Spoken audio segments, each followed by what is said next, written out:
reality that most people think they know. In the 1860s, a French abolitionist had the idea to create me as a monument to honor the end of slavery in the United States. I was intended to be a symbol of human rights and universal freedom. But my story is not simple. The ideals I represent, freedom, justice, liberty, and equality, were not always granted to all. In fact, America's own laws once denied them.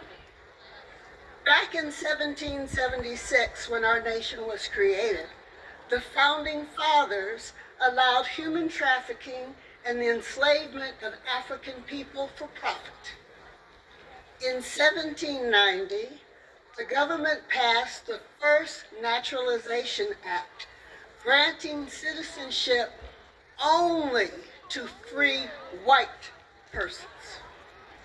Black Americans, indigenous people, and immigrants of color were excluded from the very rights I was meant to represent. And so my creators placed a message in my design, a message that many may never have seen.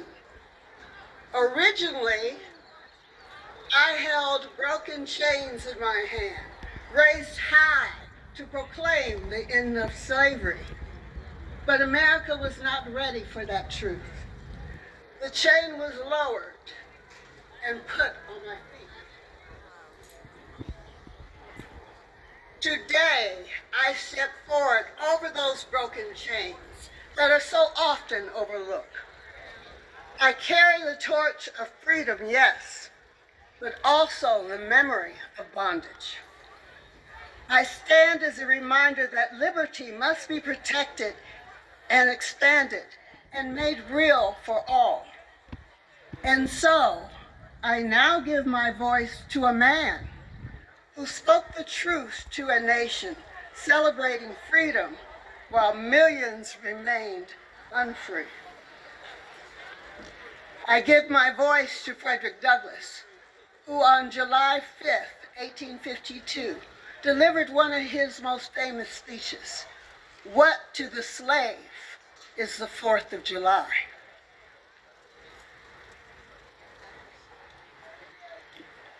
Good evening, fellow citizens. I thank you for having me here to speak today. This day, the 4th of July, is a day of pride for many of you. But for me and for millions of my people, it is a day that reveals a painful truth. You asked me to celebrate liberty while my people are denied liberty. You asked me to honor independence while my people remain bound. So I must ask, what to the American slave is your 4th of July?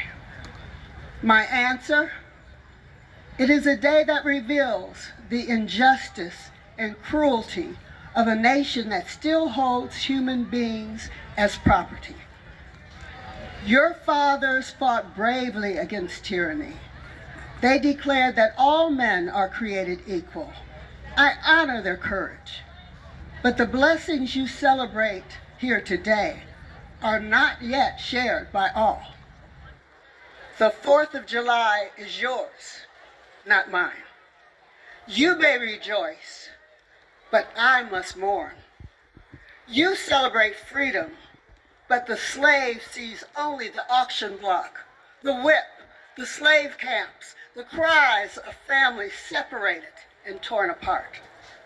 Your prayers and hymns cannot drown out the groans of oppression. Your fireworks cannot brighten the darkness of bondage. And yet, I do not despair of this country. The ideals of the Declaration are noble. The principles of justice and equality are sound. The conscience of the American people is not dead. I call upon America to be true to what she says on paper, to extend liberty not to a few, but to all, to make real the promise that all men and women are created equal. Slavery cannot stand against the rising tide of human dignity. The future belongs to freedom. So on this 4th of July, I do not join you in celebration, but I join you in hope. There is hope. Hope that this nation might yet rise to the full height of its own creed. Hope that the same spirit which resisted tyranny in 1776 will rise again to break every chain. Hope that the principles you honor today will soon be extended to every soul in this land. Hope that one day we will have justice and righteousness, and the 4th of July will belong to all of us.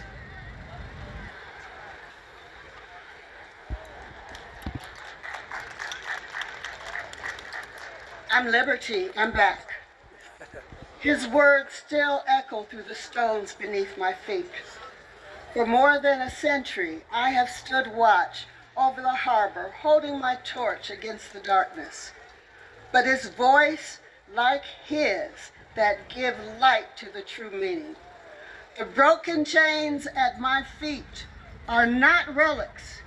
They are a reminder, a call, a responsibility. Freedom is not a statue. Freedom is a promise that must be renewed by every generation. May this light guide us not only to remember the past, but to build a future of freedom together.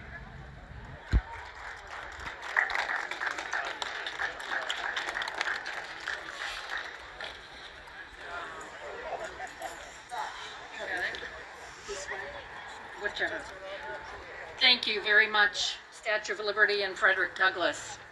We will take a break now from our reenactors and come back in a little bit. And we have some remarks from Mayor Siver and our time capsule dedication, I believe.